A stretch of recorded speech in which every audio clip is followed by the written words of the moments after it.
Lisa Carter had always been a woman who commanded respect, not through loud declarations or dramatic gestures, but through the quiet dignity she carried with every step. At 44 years old, she was the cornerstone of her community in Charlotte, North Carolina. A single mother who had worked tirelessly to raise her two children, she was known for her volunteer work at the local food bank, her leadership in neighborhood initiatives, and the unwavering kindness she showed to everyone she met.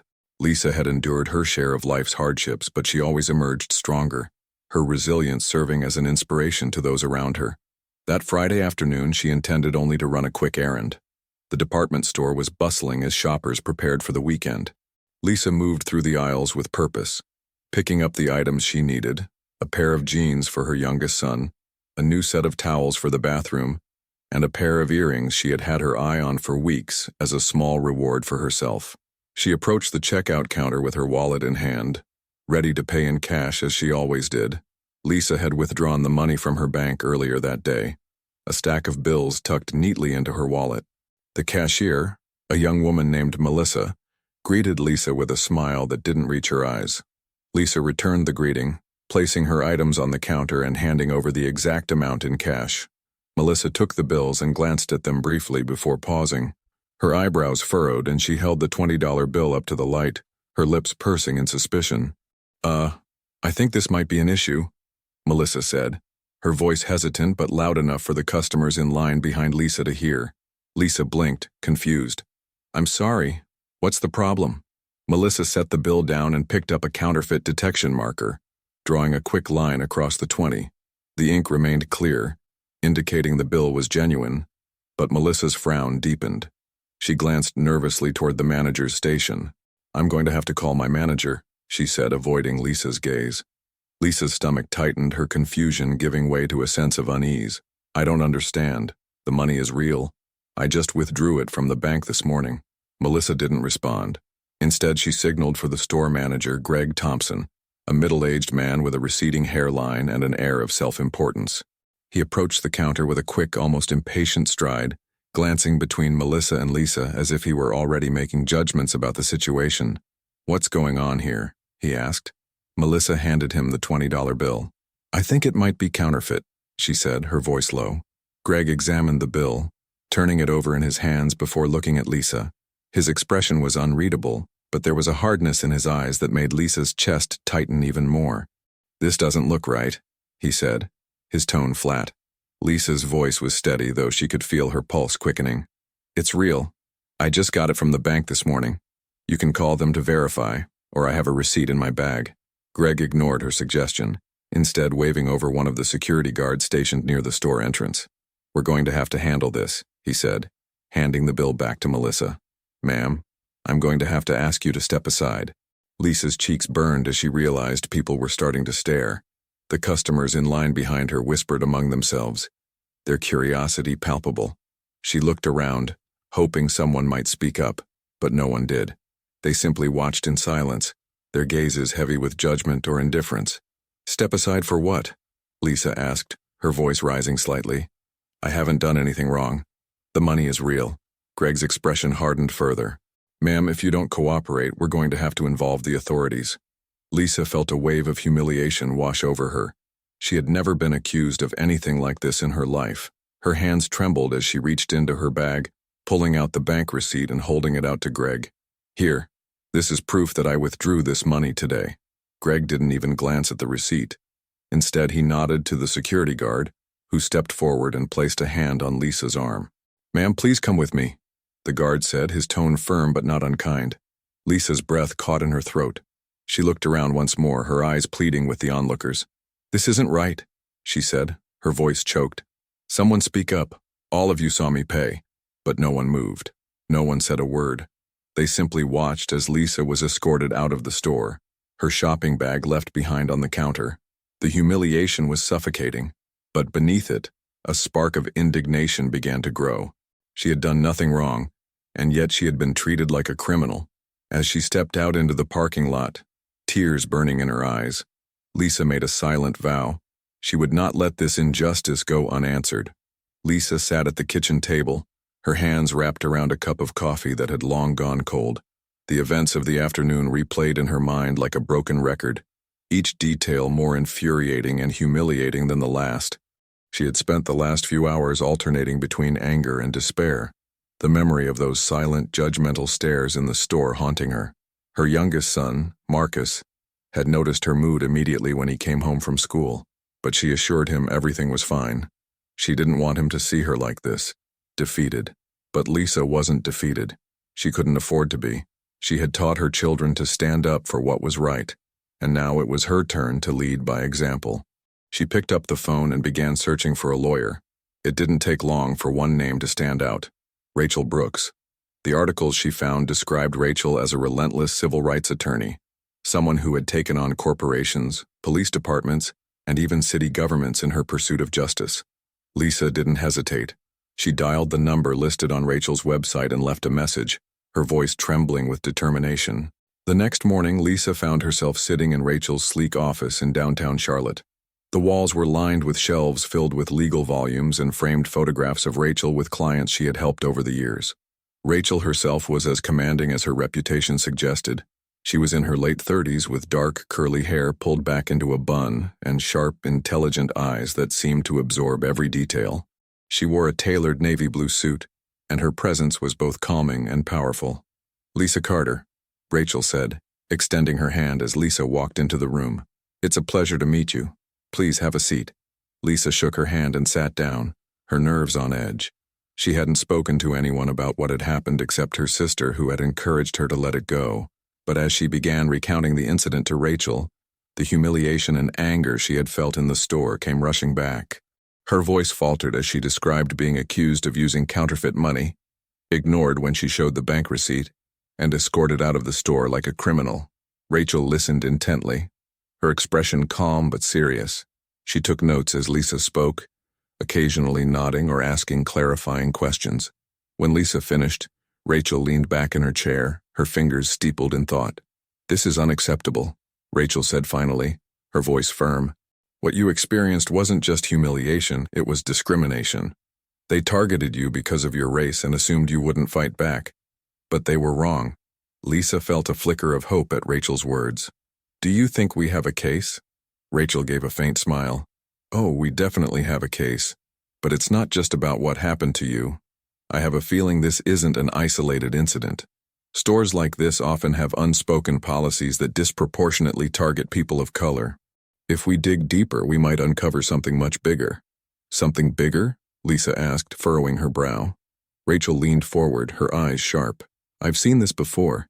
Discriminatory practices disguised as security measures. Managers instructed to profile certain customers.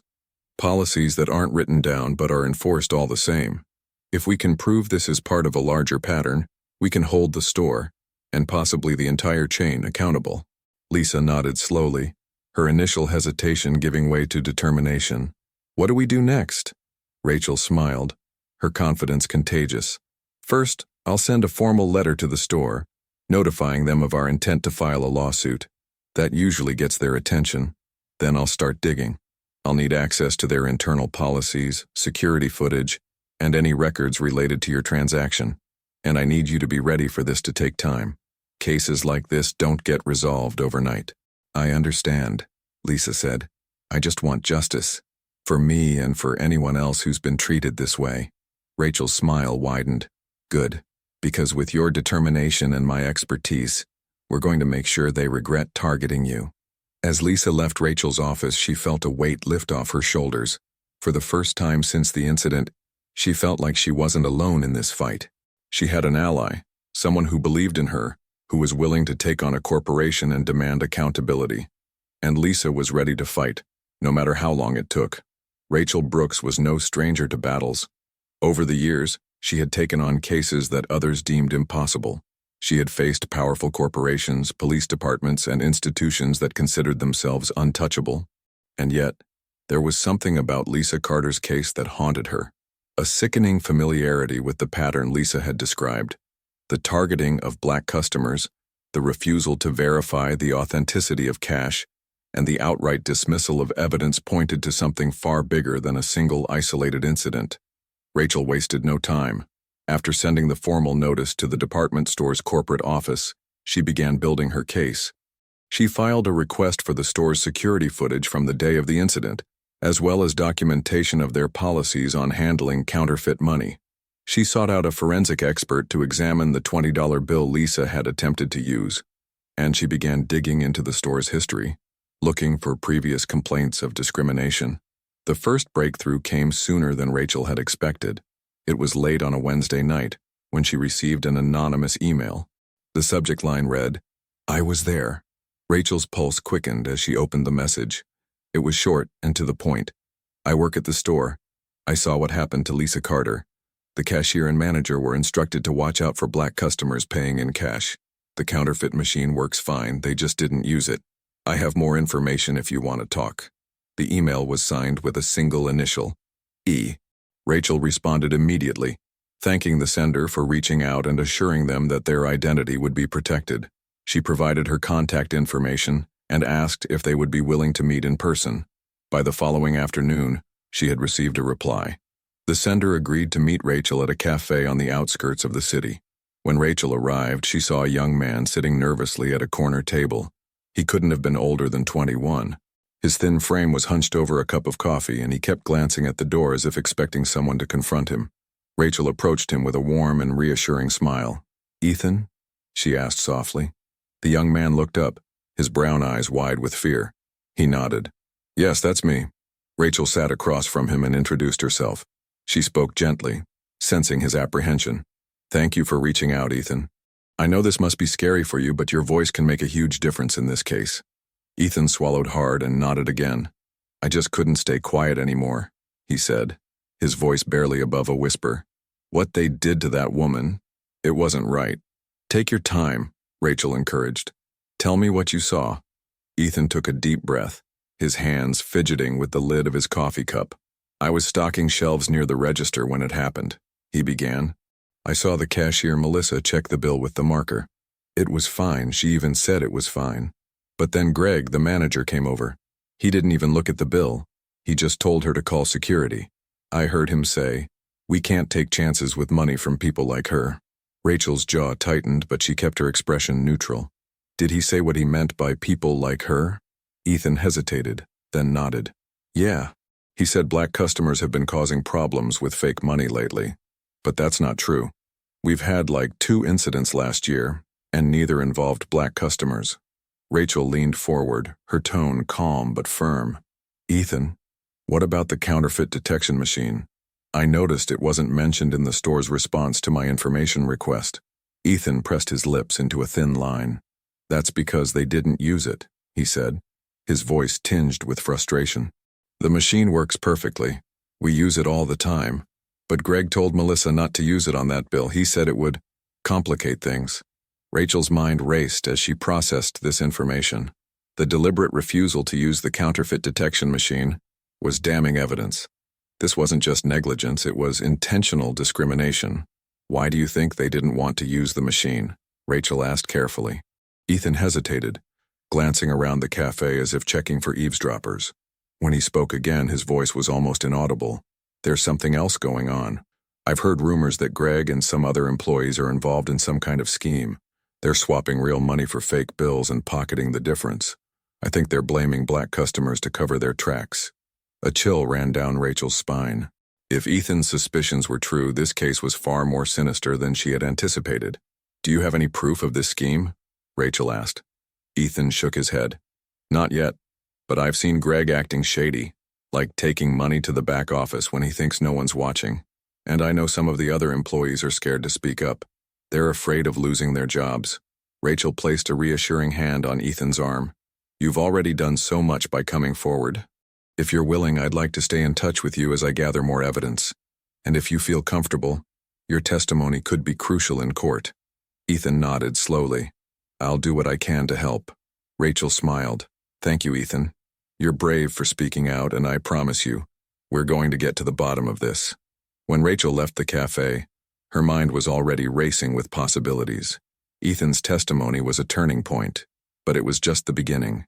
She needed more evidence, proof of the alleged scheme, documentation of the store's discriminatory practices, and perhaps even more witnesses willing to come forward. Lisa's case was no longer just about the humiliation of one woman.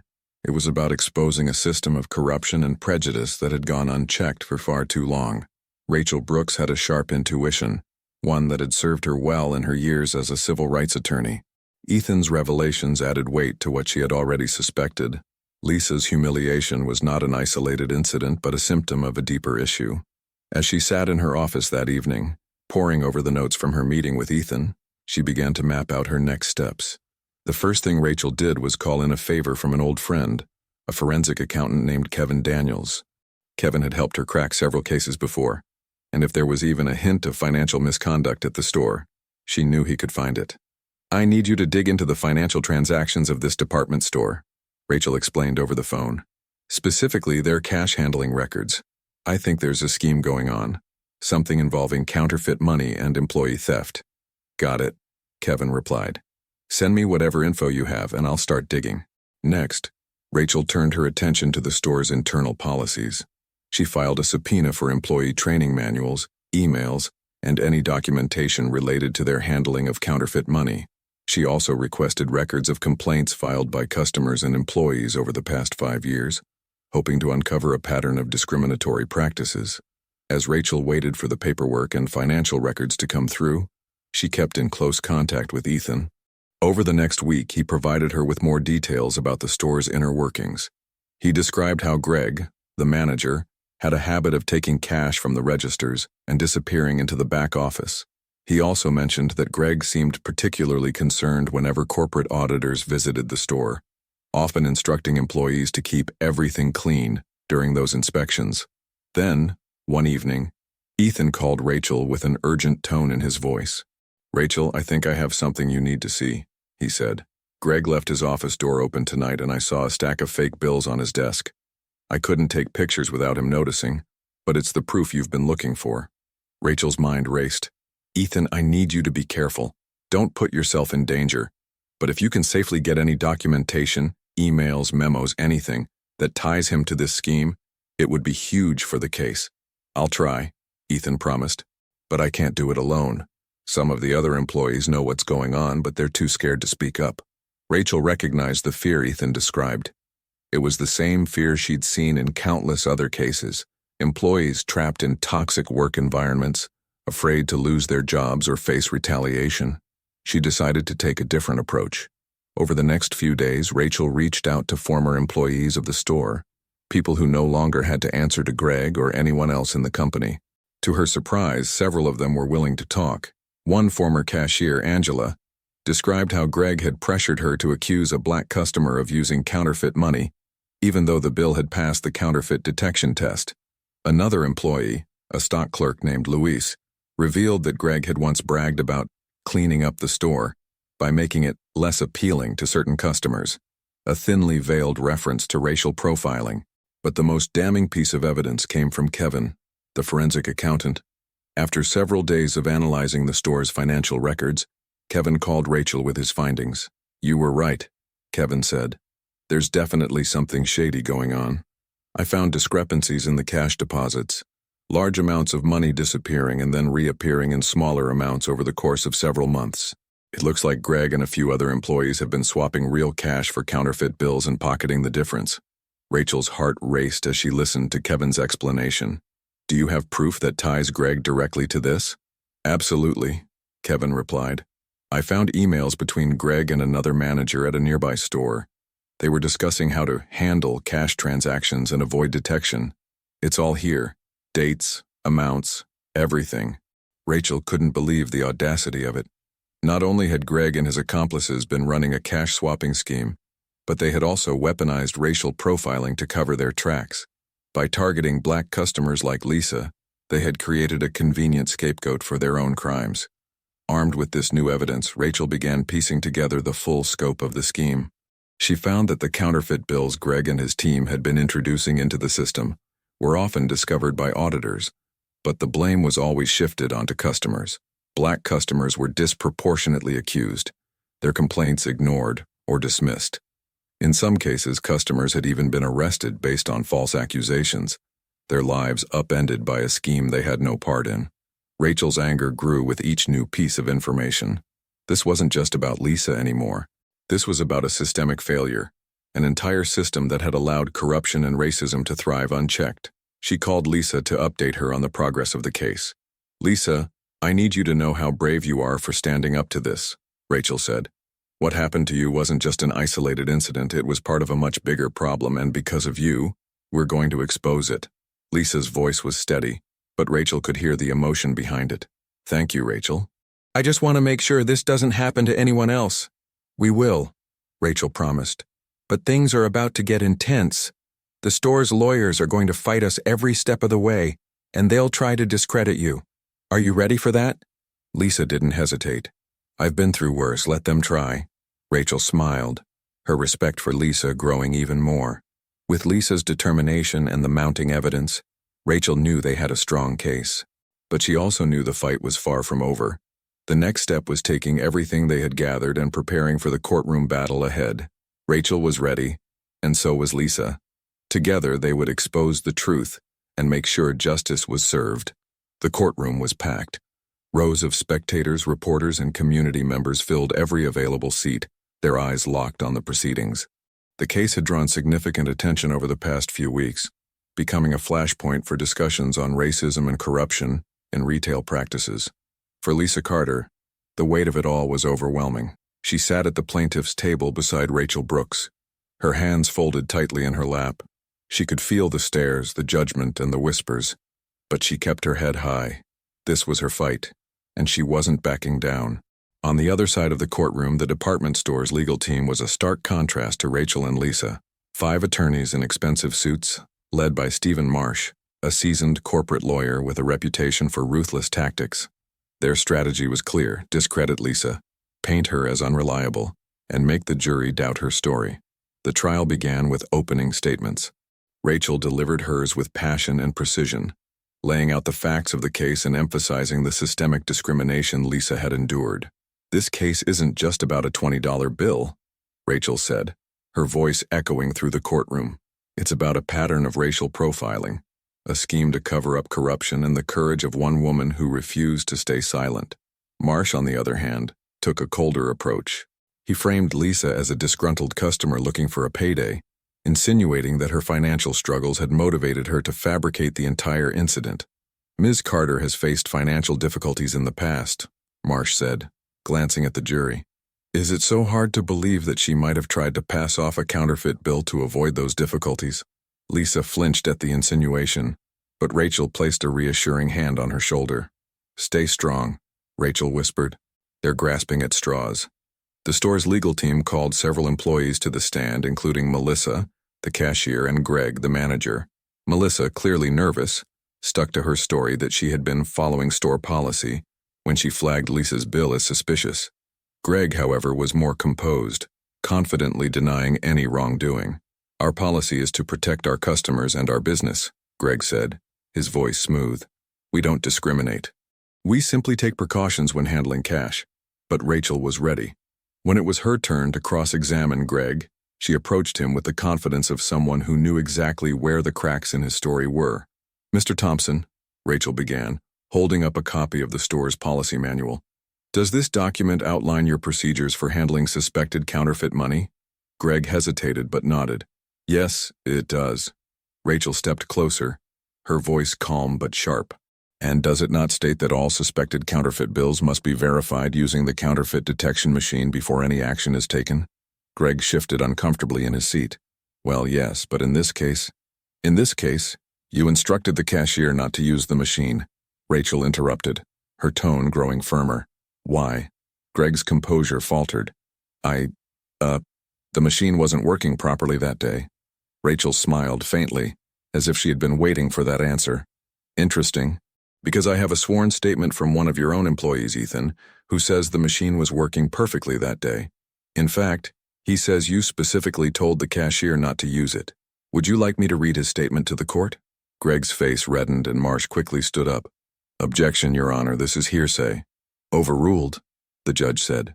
"Proceed, Ms. Brooks." Rachel nodded and continued. "Mr. Thompson, isn't it true that you deliberately avoided using the counterfeit detection machine because you knew the bill was real?" Greg stammered, but before he could respond, Rachel turned to the jury. "Ladies and gentlemen, I'd like to introduce Exhibit C into evidence, a security video recovered by a store IT technician, which the defense initially claimed was lost. The courtroom buzzed with murmurs as Rachel played the footage on a screen. The video clearly showed Lisa paying with the $20 bill, Melissa marking it with a counterfeit detection pen and confirming it was real, and Greg stepping in to override her decision. The jury watched as Greg pocketed the bill and whispered something to Melissa, who looked visibly uncomfortable. Rachel paused the video and turned back to Greg. "Care to explain why you pocketed the bill, Mr. Thompson?"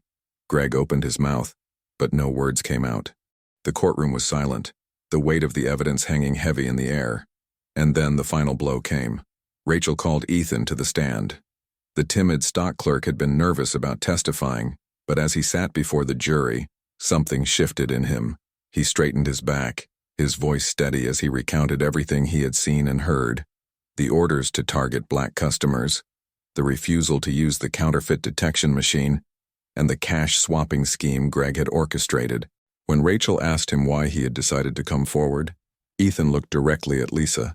"Because it was wrong. What they did to her was wrong, and I couldn't stay silent anymore." Greg's lawyer tried to discredit Ethan, but it was too late. The damage was done. The jury had seen the video, heard the testimony, and pieced together the truth. By the time Rachel delivered her closing argument, the outcome was all but certain. "This case is about more than Lisa Carter," Rachel said. "It's about a system that allowed discrimination and corruption to thrive. It's about accountability.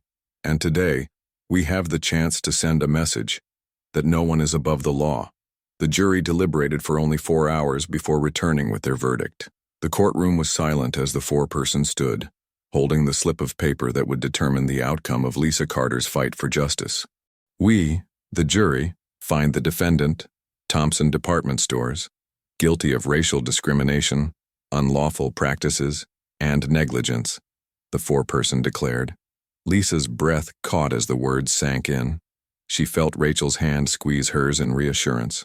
The judge continued to read out the penalties: a financial settlement for Lisa, a mandate for the store to overhaul its policies and practices, and further investigations into Greg Thompson and the others involved in the cash-swapping scheme.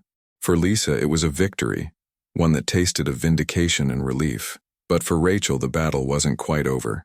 The verdict was just the beginning of what would become a national scandal. The media exploded with coverage of the case. Headlines called it the Lisa Carter case and retail's reckoning. And it wasn't long before the story went viral. News outlets replayed clips of Rachel's closing argument and Ethan's courageous testimony.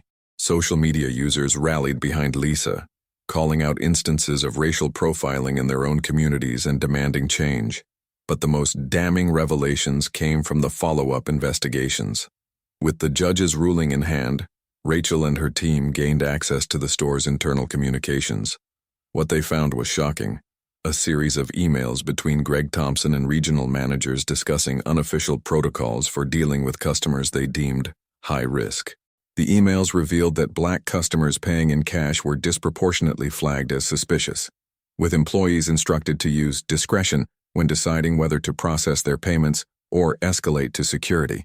The counterfeit detection machine, it turned out, had been fully operational the entire time, but Greg had instructed cashiers to bypass it in specific cases to maintain plausible deniability. This was all part of a larger effort to cover up the cash-swapping scheme, which had been running for over a year across multiple stores. The fallout was swift. Greg Thompson was arrested on charges of embezzlement, conspiracy, and fraud. Several other employees involved in the scheme were also indicted. The department store chain issued a public apology, though it did little to stem the tide of backlash. Protests erupted outside their locations across the country, with signs reading, "Justice for Lisa" and "End Retail Racism." The company's CEO, after weeks of mounting pressure, announced a complete overhaul of their policies, including mandatory bias training for all employees, the installation of independent auditors, and the termination of Greg and anyone else found complicit. But for many, it was too little, too late. A coalition of civil rights groups, emboldened by Lisa's victory, began pushing for broader reforms in the retail industry. For Lisa, life changed overnight. The once quiet woman who had gone to the store to buy jeans and towels found herself at the center of a national movement. At first, the attention was overwhelming. Reporters camped outside her house. Neighbors stopped her at the grocery store to offer congratulations, and strangers sent her messages of support from across the country. But as the dust settled, Lisa realized she had been given a platform, a chance to make a difference. "I never wanted to be in the spotlight," she told Rachel during one of their many meetings after the trial. "But if sharing my story helps even one person avoid what I went through, then it's worth it." With Rachel's help, Lisa began working with advocacy groups to raise awareness about racial discrimination in retail. She spoke at community forums, participated in panel discussions, and even testified before a congressional committee on consumer rights and racial equity. Her poise and authenticity resonated with people, and she quickly became a respected voice in the fight for justice. Or Rachel Brooks. The case was a reminder of why she had become a lawyer in the first place. Sitting in her office one evening, she reflected on the journey. Lisa's courage, Ethan's bravery, and the community's outpouring of support had reaffirmed her belief in the power of ordinary people to create extraordinary change. She smiled as she looked at the framed photograph on her desk. Lisa, Ethan, and herself, taken on the steps of the courthouse the day the verdict was announced. Beneath it was a plaque Lisa had given her, engraved with the words, "Thank you for believing in me when no one else did." Rachel knew there was still so much work to be done. Discrimination and corruption were deeply ingrained in many systems, but Lisa's case had set a precedent. And as long as there were people like Lisa willing to stand up and fight, Rachel knew she would be there to support them. The story didn't end with the courtroom verdict or the media frenzy. It continued in the quiet moments of Lisa's life, the moments where she saw the ripple effects of her courage. One day, as she was walking through her neighborhood, a young black woman stopped her. "Ms. Carter," the woman said, her voice filled with emotion, "I just wanted to thank you. What you did, it gave me the courage to stand up for myself at work. I was being treated unfairly and I spoke out because of you." Lisa smiled, her heart swelling with pride. "Thank you," she said softly. "But remember, you're the one who had the courage. Don't ever forget that." As Lisa continued down the street, she thought about her sons, Marcus and Jamal. They had watched her fight for justice, seen her triumph, and learned an invaluable lesson. That dignity and perseverance could change the world. For Rachel, for Ethan, for the countless others who had been wronged and silenced, Lisa's case was more than a victory. It was a beacon of hope, a reminder that justice, though often slow and difficult, was always worth pursuing. And for Lisa Carter, it was the beginning of a new chapter. She had fought for herself and others, and she had won. Now she was ready to keep fighting, not out of anger, but out of love for her community and a belief in a better future. The story of Lisa Carter reminds us all that change begins with one voice willing to speak out and one act of courage that can inspire countless others. Her fight wasn't just about a single case.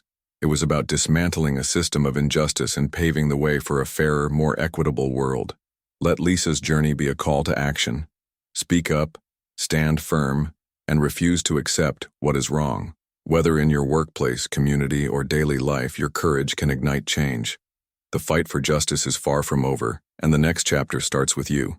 Will you take a stand? Click the subscribe button now and join us on this journey toward a better future. Your voice and support are essential.